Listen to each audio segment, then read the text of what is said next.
Good afternoon, everyone. Welcome to SRS IAS and Law Academy. My name is Advocate Nishinder. आज से हम LLB के जो भी लॉ सब्जेक्ट्स हैं उनकी कोचिंग क्लासेस स्टार्ट करने जा रहे हैं. तो हमारा आज का जो सब्जेक्ट रहेगा वो होगा rent act, Punjab rent act. ठीक है. रेंट एक्ट में हमें फर्स्ट टॉपिक ही जो सिलेबस में मिलता है, फर्स्ट टॉपिक हिस्टोरिकल बैकग्राउंड और ओरिजिन ऑफ द एक्ट के साथ डील करता है. ठीक है. तो आज हम देखेंगे कि रेंट एक्ट कैसे हमारा जो है वो उसका क्या हिस्टोरिकल बैकग्राउंड रहा और वो कैसे ओरिजिन में आया. तो सबसे पहले एक तो हम अपने बेयर एक्ट में जब सबसे पहले देखते हैं तो यहाँ पर हमें पंजाब रेंट एक्ट 1995 इसकी मेन हेडिंग मिलती है और साथ में ही इसके नीचे अगर आप देखोगे तो east Punjab urban rent restriction act 1949 भी आता है. ठीक है. तो बच्चों में आमतौर पर ये कंफ्यूजन हो जाती है कि पंजाब रेंट एक्ट अलग से है और east Punjab urban rent restriction act है ये अलग से है. तो दोनों में से हमें फॉलो किसको करना है. ठीक है. तो जो east Punjab urban rent restriction act है, जब हम हिस्टोरिकल बैकग्राउंड भी करेंगे तो मैं आपको बताऊंगी कि कैसे east Punjab urban rent restriction act आया और कैसे उसके बाद में पंजाब रेंट एक्ट 1995 आया. जो east Punjab urban rent restriction act है 1949 का वो पुराना वाला है. उसके बाद उसमें कुछ चेंजेस करने के बाद फिर पंजाब रेंट एक्ट 1995 आया था. और 1995 वाला भी जो एक्ट आया जो हम अभी पढ़ेंगे जो हमारे सिलेबस में है, जो 95 वाला एक्ट भी आया वो भी बहुत बाद में जाकर 2013 में इफेक्ट में आया था. ठीक है. बहुत टाइम तक ये जो एक्ट था ये ऐसे ही, ये जो लॉ था ये ऐसे ही बना पड़ा रहा था, अभी इफेक्ट में नहीं आया था. क्यों? क्योंकि नोटिफाई नहीं किया गया था. ठीक है. तो अब हम इसके हिस्टोरिकल बैकग्राउंड से स्टार्ट करते हैं कि क्यों हमें एक रेंट लॉ की जरूरत पड़ी और कैसे हमारा जो आज का रेंट लॉ है वो एग्जिस्टेंस में आया. तो सबसे साथ साथ में अपने नोट्स बनाते जाना और साथ साथ में मैं आपको एक्सप्लेन करती जाऊंगी.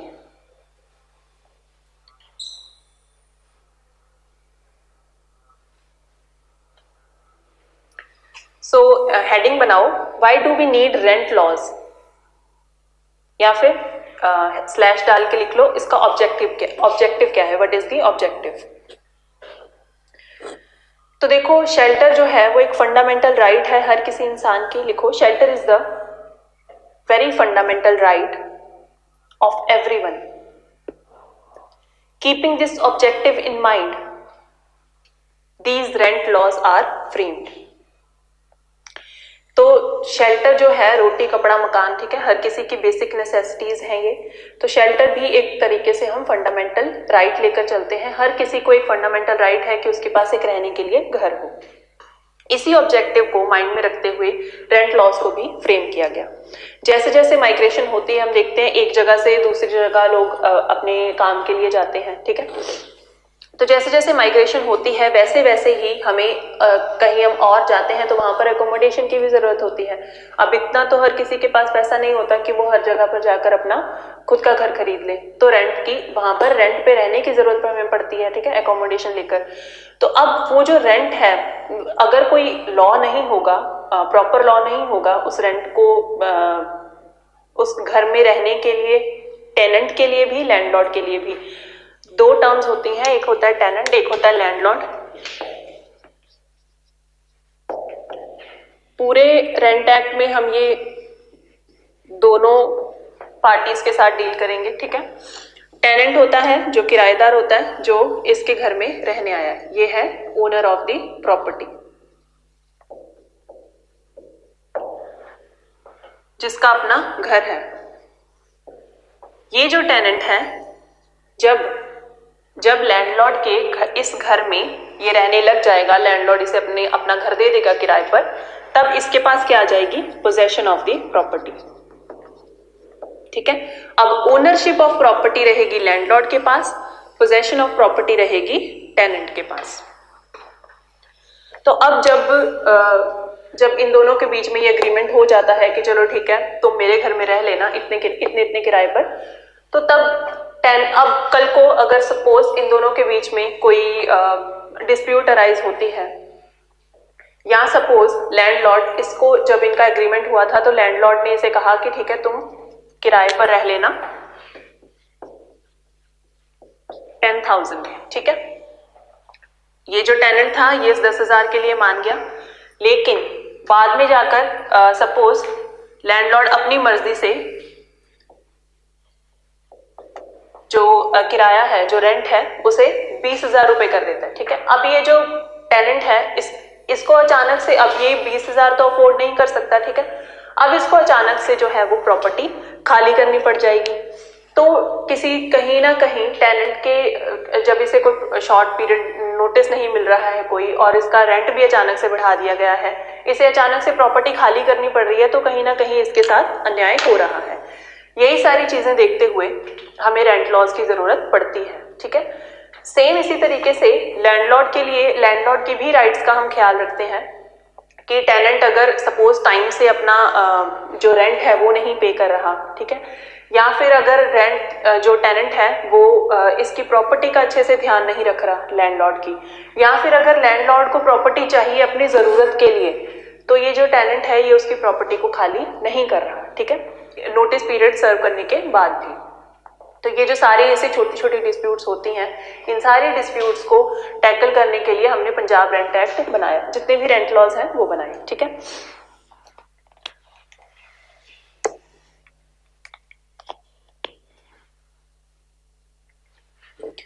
अपने नोट्स में लिख लो, हमने ये 2 लाइंस लिख ली थी, shelter is the very fundamental right of everyone, keeping this objective in mind these rent laws are framed.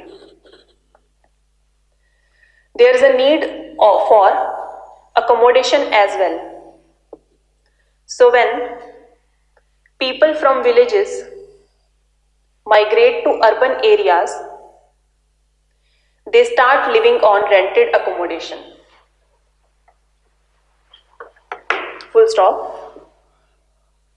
Landlord might harass the tenant by taking excessive or high rate of rent, or he can dispossess him anytime because he is the owner of the property. तो जैसा मैंने आपको कहा कि वो कभी भी अपनी प्रॉपर्टी में से इसको निकाल सकता है, ठीक है, या फिर वो एक्सेसिव रेंट मांग सकता है। अच्छा, जब तक हमारे पास अब ये जो पंजाब रेंट एक्ट है ये तो आया है 1995 में, उससे पहले हमारे पास East Punjab urban rent restriction act था, बट उससे भी पहले जब रेंट एक्ट एज सच था ही नहीं हमारे पास, तब ये जो रेंट लॉज थे जितने भी, ये गवर्न किए जाते थे टीपीए से, ठीक है, ट्रांसफर ऑफ प्रॉपर्टी एक्ट से।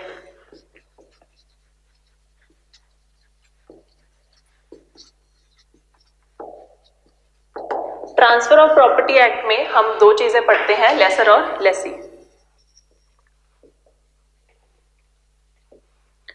लेसर और लेसी, वहीं पर जैसे यहाँ पर हम लैंडलॉर्ड और टेनेंट की बात करते हैं, वैसे ही जब प्रॉपर्टीज को लीज पर दिया जाता है तो एक जो पर्सन होता है जो प्रॉपर्टी को देता है लीज पर, वो बन जाता है लेसर, और जिसने प्रॉपर्टी ली होती है लीज पर वो बन जाता है लेसी, ठीक है।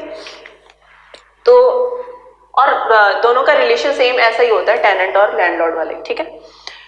तो जब हमारे पास रेंट लॉज नहीं थे तब हम टीपीए के अंडर लेसर और लेसी की तरह लैंडलॉर्ड और टेनेंट को ट्रीट करते थे। अब लेसर और, अब इन दोनों में हम इतनी डिटेल्स में तो हमें जरूरत नहीं है देखने की, बट लेसर और लेसी में थोड़ा सा डिफरेंस होता है, टेनेंट और लैंडलॉर्ड में थोड़ा सा डिफरेंट होता है, ठीक है, राइट्स को लेकर भी डिफरेंस होता है। इसके बाद हाँ, तो टीपीए में लेसर और लेसी जो थे, हम टीपीए के अंडर ही इनको ऐसे ही कवर करके चलते थे जब तक हमारे पास अलग से रेंट लॉज नहीं थे। But under TPA maximum rent, the provisions for maximum rent were nowhere given. अब टीपीए में लेसर और लेसी वाला कॉन्सेप्ट तो था, ठीक है, हम टेनेंट और लैंडलॉर्ड को लेसर और लेसी की तरह लेकर चल सकते हैं, लेकिन टीपीए में ये नहीं बताया गया था कि आप मैक्सिमम रेंट कितना ले सकते हो। ठीक है, जब हम रेंट लॉ पढ़ेंगे तो वहां पर बताया गया होगा कि कितना आपका मैक्सिमम रेंट आप ले सकते हो। लैंडलॉर्ड पर भी एक तरीके की रोक लगा दी गई कि अगर आपकी प्रॉपर्टी, सपोज अगर आपकी प्रॉपर्टी का रेंट जो है वो बनता है 10,000, तो आप 20,000 नहीं मांग सकते उससे। ठीक है, ये हम आगे जब प्रोविजंस पढ़ेंगे तो उसमें आएगा। लेकिन अब अगर जब तक ये नहीं था, ठीक है, ये अभी एग्जिस्टेंस में नहीं था, जब टीपीए था तो उसमें ये जो मैक्सिमम रेंट की बात की जा रही है, ठीक है, उस पे कोई भी लिमिट नहीं थी। तो इसी वजह से हमें रेंट लॉ की जरूरत और महसूस होने लग गई।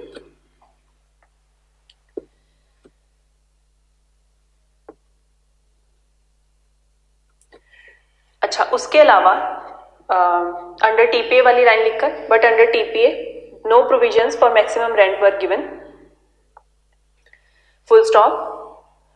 No provisions were given for eviction of the property, comma, or grounds of such eviction by the landlord from the tenant. तो अब लैंडलॉर्ड किन ग्राउंड्स पर टेनेंट को एविक्ट कर सकता है, वो भी चीजें यहां पर टीपीए में नहीं दी गई थी। ठीक है, फुल स्टॉप।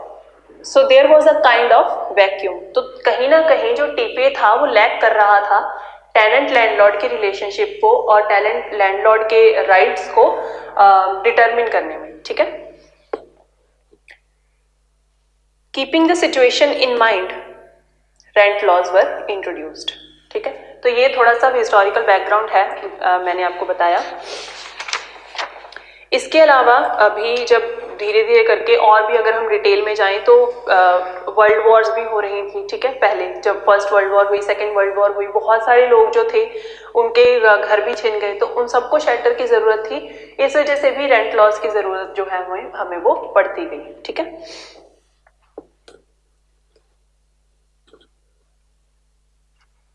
इंट्रोडक्शन में एक हेडिंग बनाकर लिखो, introduction.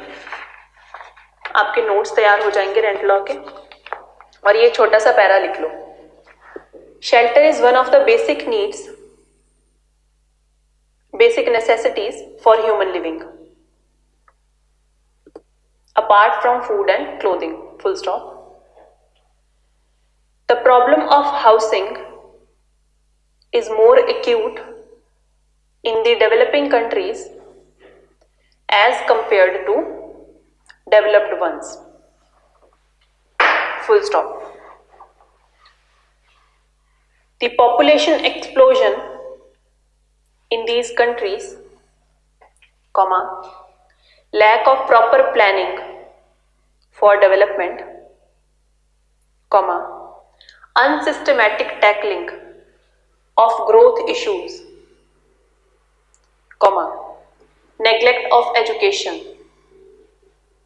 etc., have significantly contributed towards the present state of affairs, that more than half of the population remains without proper shelter, even when we are on the verge, V-E-R-G-E, we are on the verge of entering a new era of development,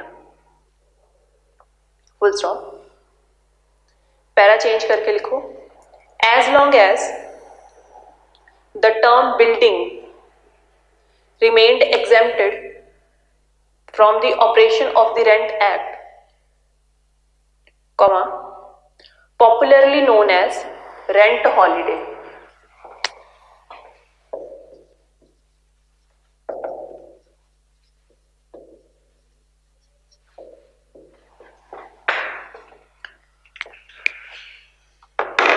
as long as the term building remained exempted from the operation of the Rent Act, popularly known as rent holiday, the landlord-tenant relationship was governed by the Transfer of Property Act 1882.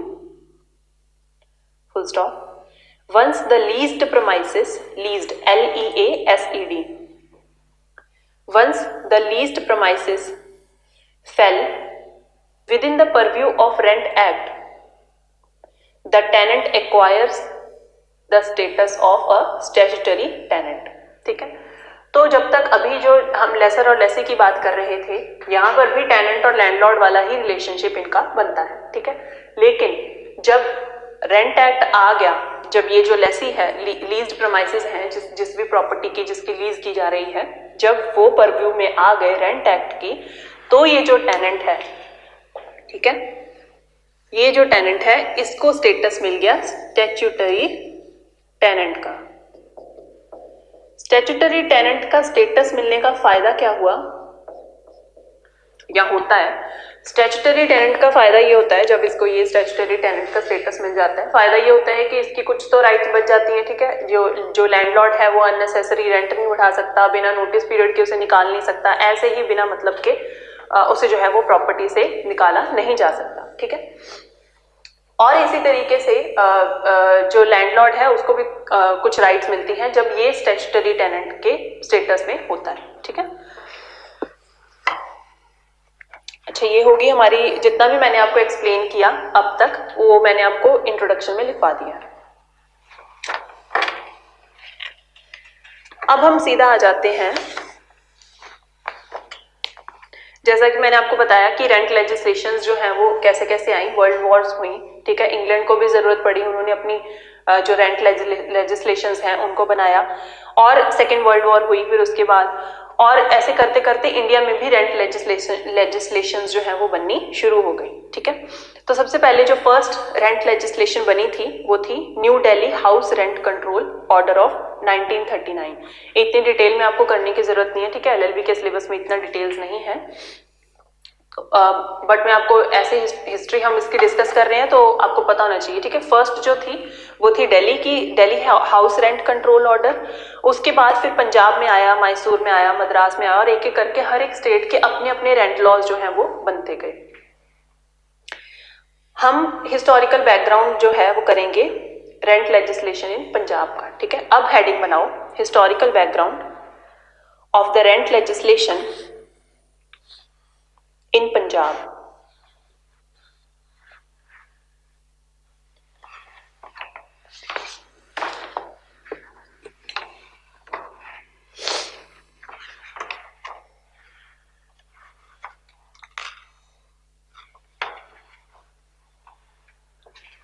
आपका जितना भी overview था वो मैंने आपको दे दिया है कि कैसे कैसे जो रेंट लॉज हैं वो हमारे एग्जिस्टेंस में आए.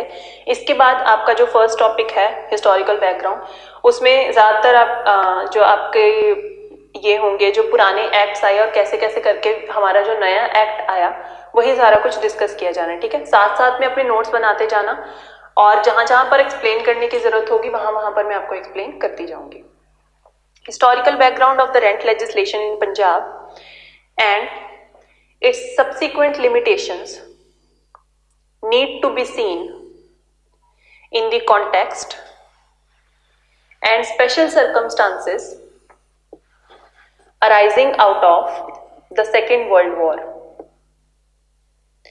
In order to partly offset the cost of the war by raising additional revenue, the British government imposed a new tax under the Punjab Immovable Property Tax Act 1940. Full stop. The provincial government was conscious of the fact that the burden of the new tax on urban properties may be passed on by the landlords to their tenants. ठीक है, तो historical background क्या है कि जब पंजाब में जब second world war खत्म हुई, ठीक है, सर्कमस्टांसेस अराइज हुए सेकेंड वर्ल्ड वॉर के बाद, तो उसको जितनी भी उसकी कॉस्ट थी, जितना भी नुकसान हुआ था सेकेंड वर्ल्ड वॉर में, उसको पूरा करने के लिए एडिशनल रेवेन्यू लगाया गया ब्रिटिश गवर्नमेंट के द्वारा, और उन्होंने न्यू टैक्स उन्होंने न्यू टैक्स इम्पोज कर दिया। ठीक है, न्यू टैक्स कौन सा इम्पोज किया? Under Punjab immovable property tax act. जिनकी भी इमूवेबल प्रॉपर्टी थी उन पर अलग से उन्होंने टैक्स लगाना स्टार्ट कर दिया। अब जो प्रोविंशियल गवर्नमेंट थी वो इस फैक्ट के बारे में अच्छे से जागरूक थी, कॉन्शियस थी कि जो बर्डन होगा न्यू टैक्स हमने जो लगाया है इनकी इमूवेबल प्रॉपर्टी पर, उसका सारा का सारा बर्डन जो है वो लैंडलॉर्ड्स आगे अपने टेनेंट्स पर शिफ्ट कर देंगे।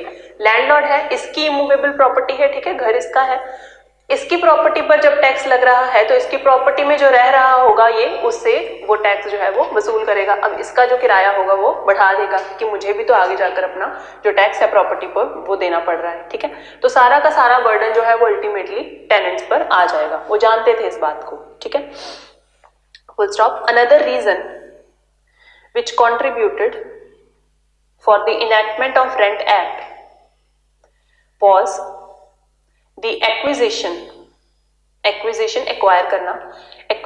of residential buildings in large number by the administration, especially in Lahore, to accommodate the families of civil and army officers engaged in the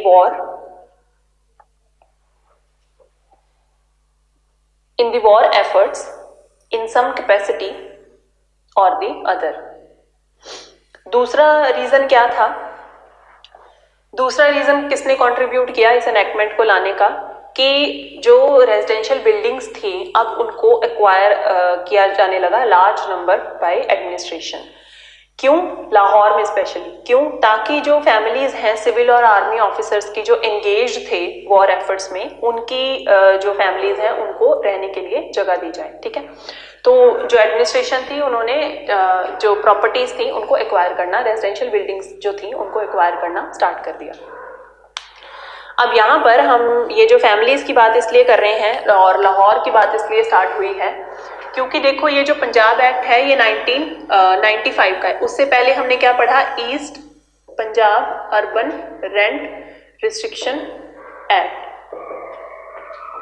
ठीक है, ये जो एक्ट है ये पुराना एक्ट है, ये 1949 का एक्ट है। ठीक है, 1949 का भी मतलब उससे पहले भी ये जो एक्ट था 1947 में, मतलब ये इंडिपेंडेंस के बाद से ये एक्ट जो है वो आया था। ठीक है, तो इसीलिए इसका नाम भी जो है वो east Punjab urban rent restriction act रखा गया। ये हमारे सिलेबस में नहीं है, हमने पंजाब रेंट एक्ट भी पढ़ना है, लेकिन east Punjab urban rent restriction act पर क्वेश्चन हमेशा बच्चों के दिमाग में ये उठता है कि बेयर एक्ट में 2 रेंट एक्ट्स क्यों हैं पंजाब के। ठीक है, वो इसीलिए है क्योंकि पहला जो एक्ट था वो ये वाला था और इसकी हिस्ट्री भी वहीं पर लाई करती है कि जब इंडिपेंडेंस हमारी हुई थी, जब इंडिया आज़ाद हुआ था, तो उस टाइम पर पंजाब जो था, ठीक है, सपोज इतना पार्ट जो है वो पाकिस्तान में चला गया, इतना पार्ट जो है वो इंडिया में रह गया। इंडिया वाला जो पार्ट है ये ईस्टर्न पार्ट है पंजाब का, इसे ईस्टर्न पंजाब कहते हैं। ठीक है, इस पर जो रेंट एक्ट लगता है वो लगता है east Punjab urban rent restriction act. ठीक है, तो इसीलिए वो जो वर्ल्ड वॉर वाली बातें जो हो रही हैं या जो फैमिलीज आर्मी ऑफिसर्स की फैमिलीज वाली बातें हो रही हैं वो इसी वजह से हो रही हैं क्योंकि उस टाइम पर ईस्ट पंजाब और वेस्ट पंजाब जो थे वो एक ही थे। ठीक है, और जब हमारा 1947 के बाद इंडिपेंडेंस हो गई तो तब ये अलग भी हो गए, इस वजह से भी एकोमोडेशन की हमें ज़रूरत थी। ठीक है, तो जो east Punjab urban rent restriction act था वो उन सारी चीज़ों के साथ भी डील करता था कि जो लोग वहाँ से इधर आए हैं, जो यहाँ के लोग जो उधर गए हैं या जो प्रॉपर्टीज़ खाली रह गई हैं उनको किस तरीके से भरा जाना है या कैसे उनको एक्वायर किया जाना है। ठीक है, the British being, I think हमने यहाँ तक लिखा है army officers engaged in the war efforts in some capacity और the other, full stop, because of paucity मतलब shortage, PAUCITY, because of paucity of accommodation, landlords started evicting their tenants and offering premises to others at higher rents. अब क्योंकि accommodation की shortage हो गई थी तो landlord ने क्या करना स्टार्ट कर दिया कि अपने जो टेनेंट्स थे जो उनको कम किराया दे रहे थे उनको निकालना स्टार्ट कर दिया और उसकी जगह पर जो हायर रेंट पे जो लोग रहने के लिए तैयार थे उनको अपने जो प्रॉपर्टीज है वहां पर रखना स्टार्ट कर दिया। ठीक है, तो जो बेचारे टेनेंट्स थे जो ऑलरेडी वहां पर रह रहे थे उनको उनके साथ अब यहाँ पर अन्याय हो गया। The British being well conversant with the time-tested therapy of rent legislation in their own country, introduced the Punjab Urban Rent Restrictions Act 1941। अभी देखो ये जो Punjab urban rent restrictions act आ रहा है ये 1941 में आ रहा है। ठीक है, तो 1941 में मतलब ईस्ट पंजाब और वेस्ट पंजाब जो है वो इकट्ठे ही थे, अभी इंडिपेंडेंस नहीं हुई है।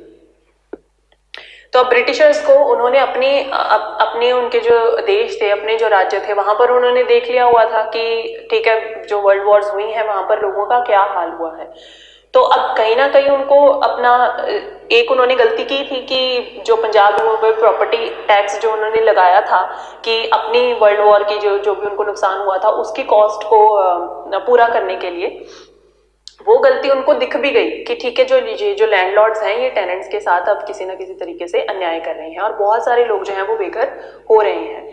इसी चीज को जानते हुए समझते हुए उन्होंने क्या किया, ये जब एक बार उन्होंने करके देख लिया उसके बाद उन्होंने अपनी कंट्री में जिस तरीके से रेंट लॉज लेकर आए वैसे ही उन्होंने Punjab urban rent restriction act भी बनाया 1941 में। ठीक है, through this piece of legislation the rents were frozen at 1939 level।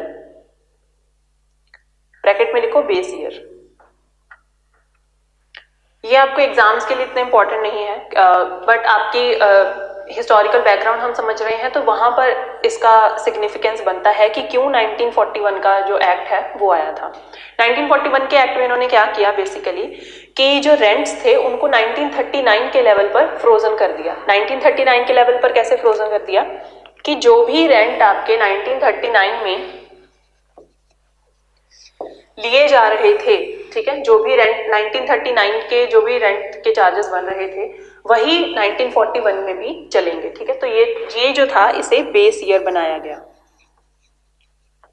Suppose अगर 1939 में इस पर्टिकुलर काइंड ऑफ प्रॉपर्टी में इस एरिया में जो प्रॉपर्टी है या ये जितनी बड़ी प्रॉपर्टी है उस प्रॉपर्टी के अगर चार्जेस 10,000 बन रहे हैं तो बेस ईयर में 1939 में अगर 10,000 बन रहे हैं तो 1941 की जब लेजिस्लेशन आई तो वहां पर भी इसके जो चार्जेस होंगे वो 10,000 ही बनेंगे। अब ये जो लैंडलॉर्ड है ये अचानक से 10,000 से बढ़ाकर 20,000 नहीं कर सकता। ठीक है, यही इनका मोटिव था कि ये जो लैंडलॉर्ड्स हैं अचानक से रेंट्स बढ़ा रहे हैं टेनेंट्स के वो बढ़ाने बंद कर दे तो इन्होंने 1939 का बेस ईयर जो है वो रख के लेजिस्लेशन ये जो लिया है। ठीक है, अब 5 साल तक ये जो एक्ट था ये वैसे ही बना रहा, फोर्स में रहा। 5 साल के बाद on the expiry of 5 years it was extended for 1 more year। एक लाइन आई थिंक मिस हो गई है। Through this piece of legislation the rents were frozen at 1939 level, full stop. The act being a war time measure was to remain in force for 5 years only, full stop। On the expiry of 5 years it was extended for 1 more year, full stop।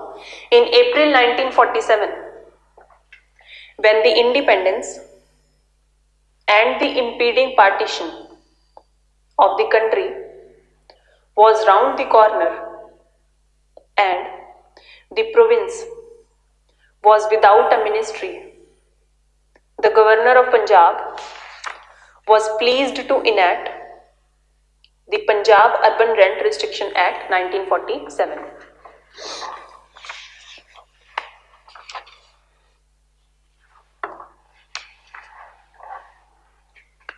through an ordinance. Full stop. अभी जब 1947 में जब independence हमारी हो रही थी तो province जो थी उस टाइम पर वो वहां पर कोई भी मिनिस्ट्री नहीं थी, तो वहां पर गवर्नर ऑफ पंजाब ने इसी के चलते जल्दी जल्दी में Punjab urban rent restriction act जो है उसको ऑर्डिनेंस के थ्रू पास कर दिया। The 1947 act was more comprehensive than the 1941 act. तो 1941 एक्ट में वहां पर सिर्फ अर्बन रेंट रिस्ट्रिक्शंस की आप जो है वो रेंट जो है वो इतना नहीं बढ़ा सकते, ठीक है, जो बेस ईयर का रेंट रहेगा 1939 के बेस ईयर जिसको बना के रखा गया उतना ही रेंट जो है वो आपने लेना है। 1941 का एक्ट सिर्फ इतनी सी बात करता था, लेकिन 1947 का एक्ट जो था वो थोड़ा सा और कॉम्प्रिहेंसिव था, थोड़ा और डिटेल में बातें करता था कि कैसे और भी चीजें जो थी वो हम आगे आगे जब इसकी प्रोविजंस पढ़ेंगे तब आपको पता चलता रहेगा, ठीक है। 47 का जो एक्ट था वो ज्यादा कॉम्प्रिहेंसिव बना। The 1947 Act was more comprehensive than the 1941 Act. It introduced the formula for fixation of fair rent by taking 1939 as the base year. Full stop. Provision was made for appointing rent controller and appellate authority for rent cases. ठीक है, तो आपको rent act में दो तीन चीजें देखने को मिलेंगी, एक होगा टेनेंट मिलेगा, एक लैंडलॉर्ड मिलेगा, एक आपको रेंट कंट्रोलर मिलेगा और एक मिलेगी आपको एपिलेट अथॉरिटी, ठीक है। ये दो चार ही जो हमारी पार्टीज हैं ये आपको सीन में मिलेंगी, ठीक है। टेनेंट और लैंडलॉर्ड आप समझ गए हो, जो प्रॉपर्टी में किराएदार है और जो प्रॉपर्टी का मालिक है लैंडलॉर्ड।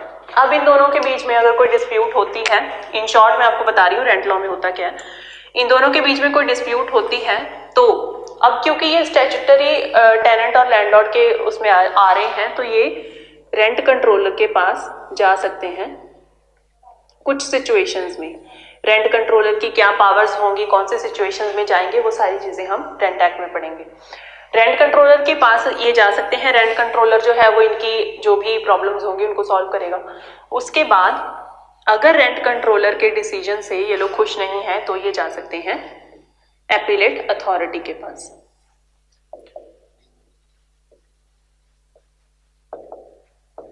ठीक है,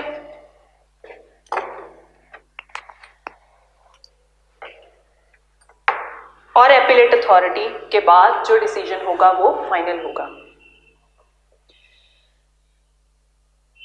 सो provision was made for appointing rent controller and appellate authority for rent cases, full stop.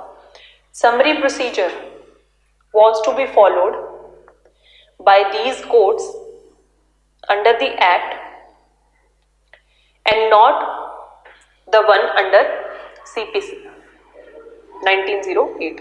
तो सिविल केसेस में जितने भी सिविल केसेस होते हैं वो हम सीपीसी के अंडर लेकर जाते हैं, ठीक है। लेकिन अब क्योंकि रेंट एक्ट हमारे पास प्रॉपर बन चुका था 1947 वाला, तो तब अब जितने भी ये केसेस होंगे इन्होंने क्या कहा कि ये लोग ये रेंट कंट्रोलर के पास जाएंगे या एपिलेट अथॉरिटी के पास जाएंगे, ना कि ये सीपीसी में कवर होंगे, ठीक है। सीपीसी जो है वो एक जनरल लॉ है जहां पर स्पेशल लॉ बन गया है। स्पेशल लॉ किसके रिगार्डिंग? रेंट के रिगार्डिंग, ठीक है, रेंट एक्ट। जहां पर स्पेशल लॉ बन गया है तो वहां पर हम सिर्फ वही स्पेशल लॉ के अंडर ही जाएंगे, ठीक है। सीपीसी को फिर हम फॉलो नहीं करेंगे। Decision of the appellate authority was to be final. No further appeal or revision could lie against the order of appellate authority. तो कोई भी अपील और रिवीजन जो है उस टाइम पर लाई नहीं करती थी, ठीक है, एपिलेट अथॉरिटी के ऑर्डर के अगेंस्ट, बट अभी तो रिविजनरी पावर जो है वो हाईकोर्ट को दे दी गई है, ठीक है। Section 13 of the act, para change करके लिखो, section 13 of the act incorporated a list of grounds on which a landlord could seek the eviction of the tenant. Full stop. After the partition of Punjab, the Act of 1947 continued to be in force in East Punjab which remained part of India. अब act जो था वो 1941 का था, ठीक है। 1947 में जब पार्टीशन हो गई उसके बाद जो 1947 का एक्ट था वो कंटिन्यूड रहा फोर्स में, जो पार्ट पंजाब का, ईस्ट पंजाब का इंडिया में रह गया था उस पर। इन 1949 when the 2-year term of the government's act of 1947 was to expire, it was felt that the Rent Restriction Act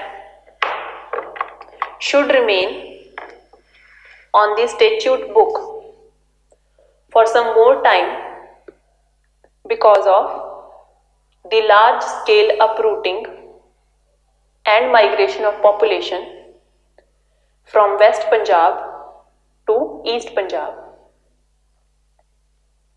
has led to acute housing problem in the urban areas. तो अब 1947 के बाद जब गवर्नमेंट को और लगा कि 2 साल तक और हमें इसे रखना चाहिए और इस एक्ट को रिमेन रहना चाहिए स्टैट्यूट बुक में।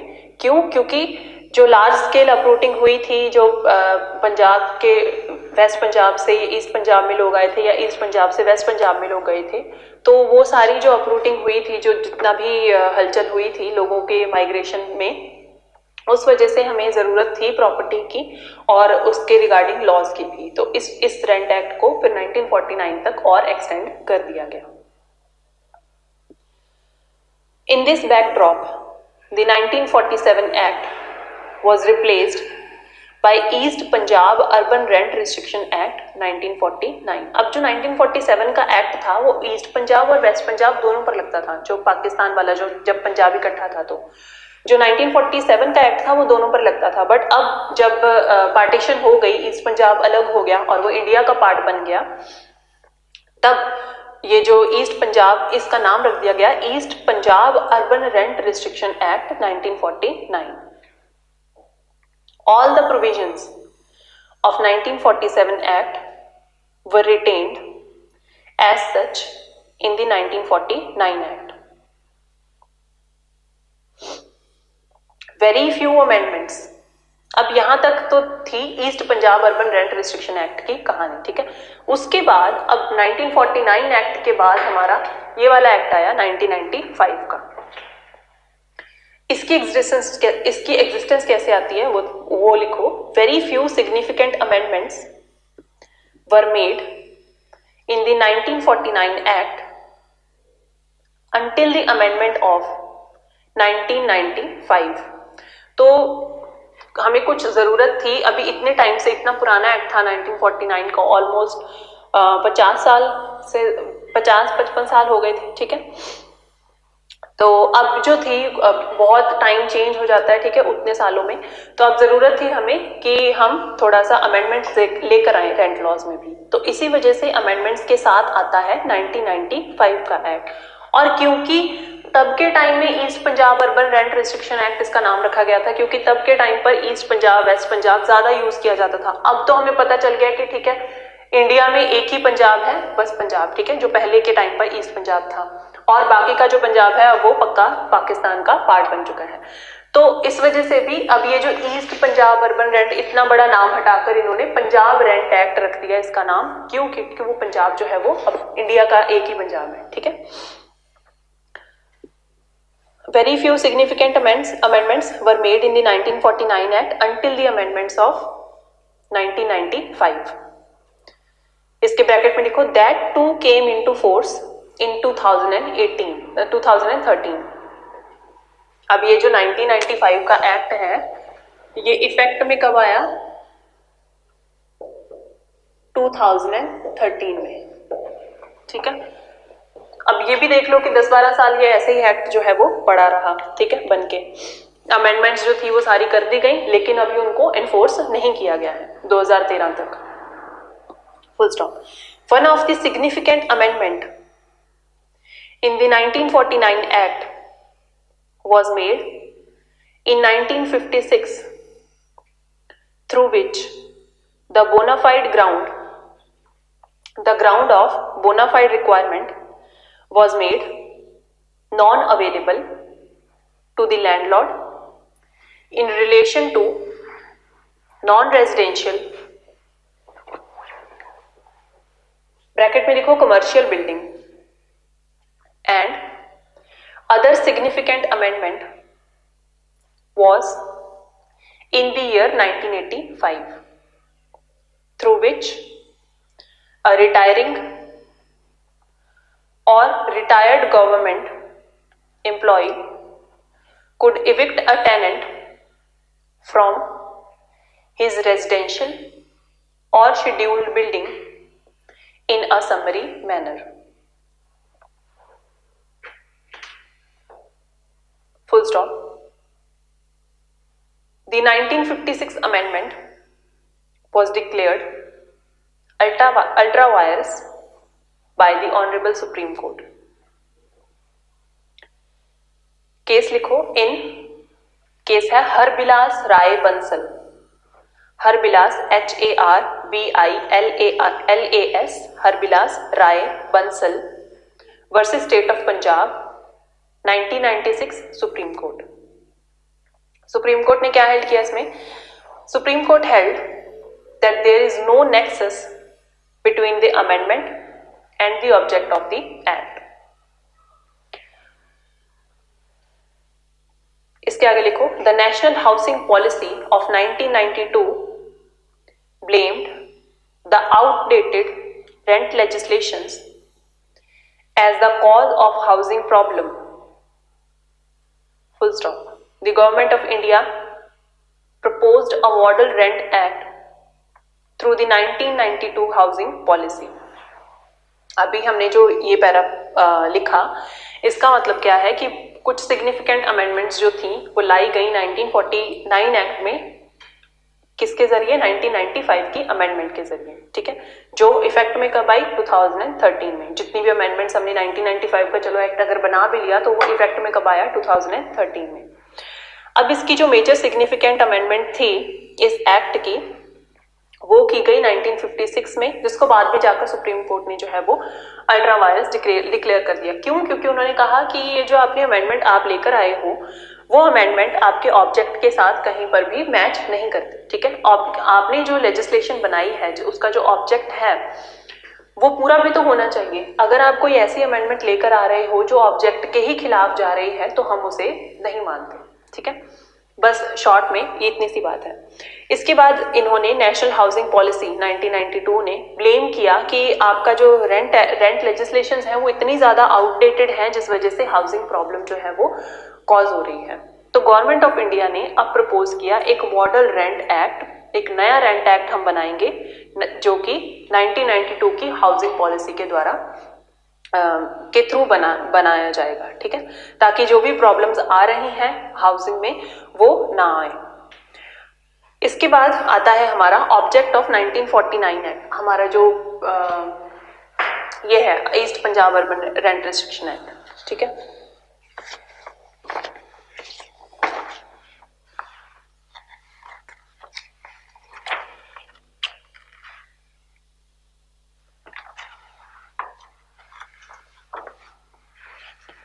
इसका ऑब्जेक्ट 1949 एक्ट का और हमारा जो पंजाब रेंट एक्ट 1995 का ऑब्जेक्टिव है, दोनों ऑब्जेक्टिव्स जो है वो सेम ही है। सेम देखो, east Punjab urban rent restriction act और ये जो है ये सेम ही रहेंगे, सिर्फ इनकी जो प्रोविजंस हैं वो इसमें सिर्फ अमेंडमेंट्स की गई हैं इसी एक्ट में, ठीक है। तो ये जो अमेंडमेंट्स करके पंजाब रेंट एक्ट बना है वो सिर्फ अमेंडमेंट्स ही हम देखेंगे। East Punjab urban rent restriction act basically जो हमारा रेंट एक्ट है वो यही है, ठीक है। तो ऑब्जेक्ट भी फिर दोनों एक्ट्स का सेम ही होगा। तो इसी वजह से ऑब्जेक्ट ऑफ 1949 एक्ट मान लो चाहे इसे ऑब्जेक्ट ऑफ 1995 एक्ट मान लो, दोनों ऑब्जेक्ट्स जो है वो रेंट एक्ट का सेम ही है। तो हेडिंग डालो object of the rent act. Generally the rent control legislations of various states exclude the jurisdiction of civil courts to entertain a suit or pass a decree of eviction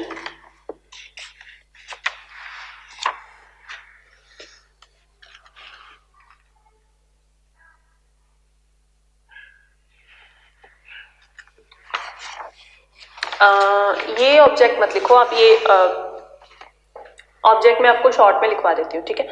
Punjab rent act 1995। The act provides for regulation of rents, repairs and maintenance and eviction relating to premises and matters connected therewith in the state of Punjab. The act applies only to the tenancies कैसे लिखेंगे? Tenant लिख के TENANCIES, tenancies which have been created after the commencement of this act. Full stop. Further, as per section 4, all new tenancies after the commencement of the act are required to be through a registered agreement under section 3 subsection 2 contractual non-residential tenancies. Non residential हम जहां जहां पर भी दो तरीके की buildings होती हैं, ठीक है। एक होती है रेजिडेंशियल, रेंट एक्ट में हम देखेंगे, एक होगी हमारी रेजिडेंशियल बिल्डिंग, एक होगी हमारी non residential building. Residential building वो जहां पर किसी ने घर पे रहना है, ठीक है जी, ये हमारी घर पे रहने के पर्पज से है, ठीक है। नॉन रेजिडेंशियल बिल्डिंग जो होगी वो होगी जिसे हम कमर्शियल बिल्डिंग भी कह सकते हैं।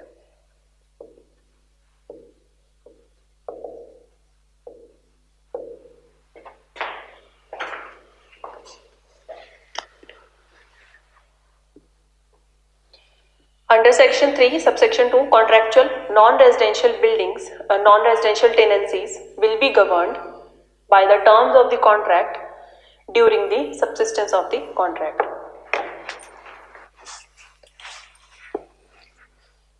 तो हमने सारी इसकी हिस्ट्री देख ली है, ठीक है। इसके बाद पंजाब रेंट एक्ट में हमें ये पंजाब रेंट एक्ट जो 1995 का है, ये क्या चीजें जो है वो प्रोवाइड करवा रहा है। ये प्रोवाइड करवा रहा है हमें रेगुलेशन ऑफ रेंट्स, कि किस तरीके से हम रेंट्स को रेगुलेट करेंगे। फिर उसके बाद रेगुलेशन ऑफ रेंट्स में भी आप आगे प्रोविजंस पढ़ोगे कि कैसे कैसे जो है वो रेंट को रेगुलेट किया जाएगा, मतलब कितना कितना रेंट जो है वो लगाना है, कौन सी बिल्डिंग पर कितना रेंट लगेगा, कितने % तक हम रेंट को बढ़ा सकते हैं पर ईयर के हिसाब से, ठीक है, वो सारी चीजें।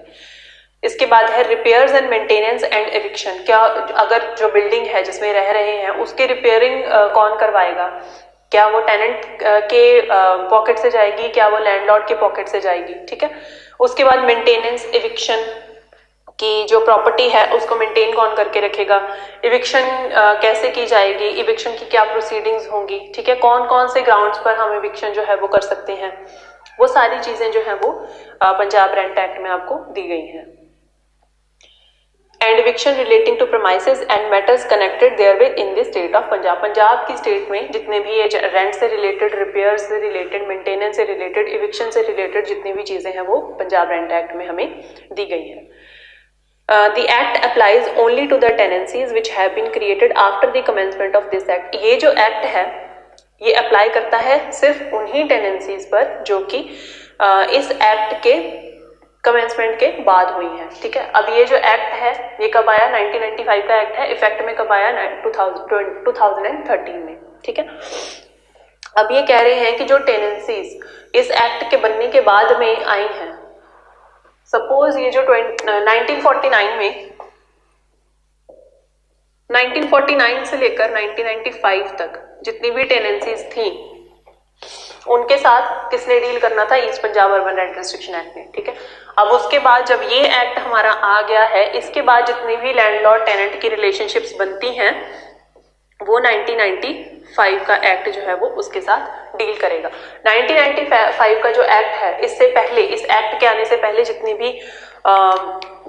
भी टेनेंसीज चल रही थी पहले से, उनमें अब अगर कोई रेंट की प्रॉब्लम आ जाती है या इविक्शन प्रोसीडिंग की प्रॉब्लम आ जाती है तो फिर ये जो रेंट है, ये जो एक्ट है ये उसके साथ डील नहीं करेगा, ठीक है। मतलब क्या हो गया बेसिकली पूरी लाइन का, कि इसका जो है वो रेट्रोस्पेक्टिव इफेक्ट नहीं होगा, प्रोस्पेक्टिव इफेक्ट होगा। रेट्रोस्पेक्टिव और प्रोस्पेक्टिव में आई होप आपको डिफरेंस पता होगा। रेट्रोस्पेक्टिव होता है जो पिछले जो केसेस थे, अभी कोई नया एक्ट बना है तो पिछले जो केसेस थे नया एक्ट उन पर भी लागू होगा। और प्रोस्पेक्टिव का मतलब होता है कि नया एक्ट आज से बना है तो अब आज के बाद अगर कोई नए केसेस अराइज होते हैं तो उन्हीं केसेस पर वो जो एक्ट है वो अप्लाई करेगा। जो पुराने केसेस चलते आ रहे थे उस एक्ट के बनने से पहले उन पर वो जो एक्ट है वो अप्लाई नहीं करेगा, उसके जो लॉज हैं वो अप्लाई नहीं करेंगे। ठीक है, ये डिफरेंस होता है रेट्रोस्पेक्टिव में और प्रोस्पेक्टिव में। रेट्रो मतलब पुराना और प्रोस्पेक्टिव मतलब जो नया है। ठीक है, तो प्रोस्पेक्टिव नेचर का ये एक्ट है, जितनी भी टेनेंसीज इस एक्ट के बनने के बाद हुई हैं उन्हीं पर ये लागू करेगा। इसके बाद है further as per section 4 all new tenancies after the commencement of the act are required to be through a registered agreement. Section 4 कहता है कि जितनी भी टेनेंसीज होंगी इस एक्ट के बनने के बाद उनको रजिस्टर्ड एग्रीमेंट के द्वारा बनाया जाएगा। इसके बाद सेक्शन 3 क्लॉज 2 कहता है कि जो भी कॉन्ट्रेक्चुअल नॉन रेजिडेंशियल टेनेंसीज होंगी, कॉन्ट्रेक्चुअल नॉन रेजिडेंशियल टेनेंसीज कौन सी, जो भी कमर्शियल बिल्डिंग्स की टेनेंसीज होंगी, जो भी कॉन्ट्रैक्ट में लिखा गया होगा वही कॉन्ट्रैक्ट के टर्म्स जो है वो उस पर अप्लाई करेंगे। ठीक है, the tenancies will be governed by the terms of contract during the subsistence of the contract। जब तक वो कॉन्ट्रैक्ट है उसी कॉन्ट्रैक्ट के अकॉर्डिंगली ही जो कमर्शियल बिल्डिंग्स हैं वो कॉन्ट्रैक्ट के अकॉर्डिंगली ही वो चलेंगी। ठीक है, कि कितना टेनेंट रखना है, कौन इसकी रिपेयर करवाएगा, कैसे एविक्शन होगी, वो सारी चीजें जो भी कॉन्ट्रैक्ट में लिखा होगा वो उस हिसाब से चलेंगे। हाईलाइट्स हमारा टाइम ओवर होने वाला है। इसके बाद हम हाईलाइट्स करेंगे 1995 एक्ट की कि क्या क्या की हाईलाइट्स हैं इस एक्ट की, और उसके बाद फिर हमारा जो जितना भी बैकग्राउंड है इस एक्ट का वो कंप्लीट हो जाएगा। फिर हम अपनी प्रोविजन से जो है वो स्टार्ट कर देंगे। तो कुछ की हाईलाइट्स हैं 1995 एक्ट की। हाईलाइट्स क्या है कि कैसे ये जो एक्ट है ये 1949 के एक्ट से डिफरेंट है, क्या नई चीजें जो हैं वो इस एक्ट में हमें प्रोवाइड की गई हैं। ठीक है, और कुछ आपको थोड़ा सा ओवरव्यू मिल जाएगा कि हम रेंट एक्ट में आगे पढ़ने क्या जा रहे हैं। रेंट एक्ट में आपके बेसिकली इतने केस लॉज की जरूरत नहीं होती है, सिर्फ आपकी प्रोविजंस ही आपको समझ में आनी चाहिए, बस उतना काफी होता है। और ऐसा जिसकी कोई स्टैंडर्ड बुक भी नहीं होती। ठीक है, तो जो भी आपकी यूनिवर्सिटीज, जो भी आपके टीचर्स आपको जो नोट्स देंगे या जो हम नोट्स आपको देंगे वो आपके लिए सफिशिएंट होंगे।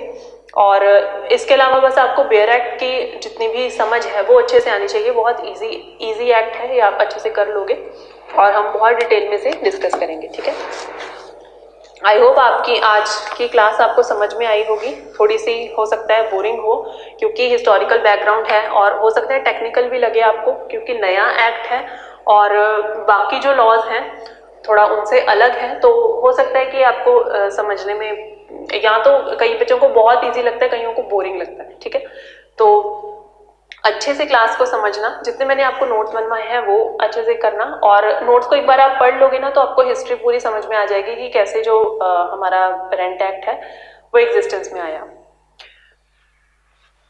इसके अलावा आपने बेयर एक्ट्स खरीद लो अच्छे से।